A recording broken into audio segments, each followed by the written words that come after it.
Bapak, Ibu, saudara-saudari, adik-adik, anak-anak, sahabat kenalan yang saya kasihi, mari kita renungkan bacaan Injil pada hari ini, Jumat 4 Maret 2022.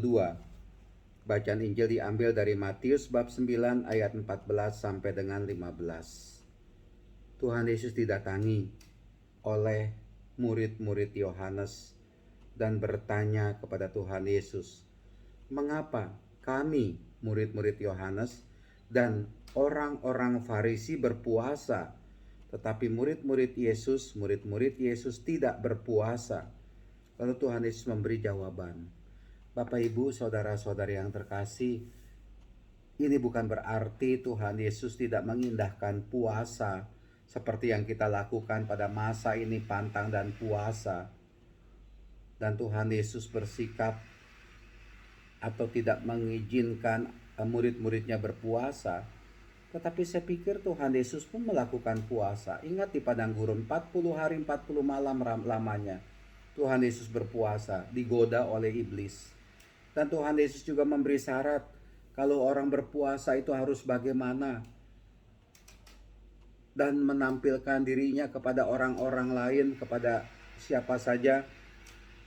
Dia berpuasa, tapi tidak untuk dipamerkan, tidak untuk diperlihatkan.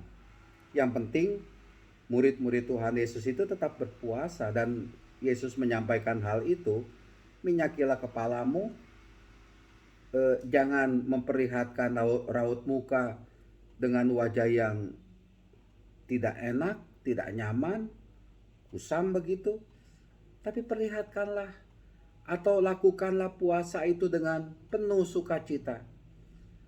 Puasa itu mati raga, pantang yang kita lakukan, sekali lagi Bapak, Ibu, saudara-saudari, bukan untuk dipamerkan, tapi lakukanlah pantang dan puasa kita ini sebagai laku tobat kita, bahwa kita mau bertobat, bahwa kita mau semakin dekat dengan Tuhan. Apalagi Paus Fransiskus ini mengajak kita, ya pantang dan puasa, mari kita banyak berdoa, khususnya untuk perdamaian dunia, Rusia dengan Ukraina, dengan negara-negara barat, NATO, di mana ada Amerika dan sekutu-sekutunya. Biarlah lebih tercipta suasana damai, suasana kasih, suasana saling menolong, saling membantu. Itulah dia inti menurut saya keutamaan pantang dan puasa yang kita lakukan. Jadi nggak usah dikatakan, oh saya pantang rokok, oh saya pantang daging, saya pantang garam. Jangan ngajak saya makan daging, jangan ajak saya merokok atau bagaimana. Ya benar, itu kita lakukan. Tapi hanya diri kita yang melakukan. Saya juga kalau ditanya, Romo mau makan sate babi, silahkan kasih sate babi. Romo mau makan siomay babi enggak? Oh silahkan kalau mau dikasih. Loh, bukannya Romo puasa? Bukannya Romo pantang? Ya, tapi pantang dan puasa itu milik saya dan Tuhan yang tahu. Ya silakan saja. Ya.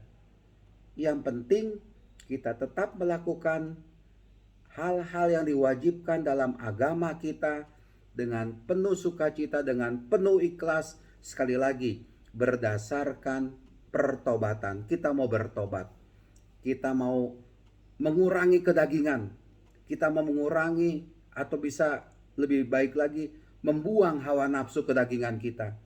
Percuma kita pantang dan puasa, tapi kemudian dari mulut kita keluar cacian makian kepada orang lain. Percuma kita pantang dan puasa kalau kita ini punya hati yang sombong, angkuh, dengki kepada orang lain. Percuma kita melakukan pantang dan puasa kalau kita masih rakus korupsi, masih suka menindas orang lain, tidak manusiawi kepada orang lain. Mungkin Tuhan tidak berkenan kepada pantang dan puasa yang kita lakukan dalam masa Prapaskah ini. Yang Tuhan kehendaki adalah perubahan dari dalam diri kita ke arah hidup yang lebih baik, dan itulah dia pertobatan, bertobat. Nah, Bapak Ibu, saudara-saudara kasih, mari kita lakukan pantang dan puasa kita pada masa Prapaskah ini dengan penuh sukacita, dengan penuh cinta kepada Allah dan juga kepada sesama. Tatalah hidup kita menjadi lebih baik lagi. Tuhan memberkati kita semua. Amin.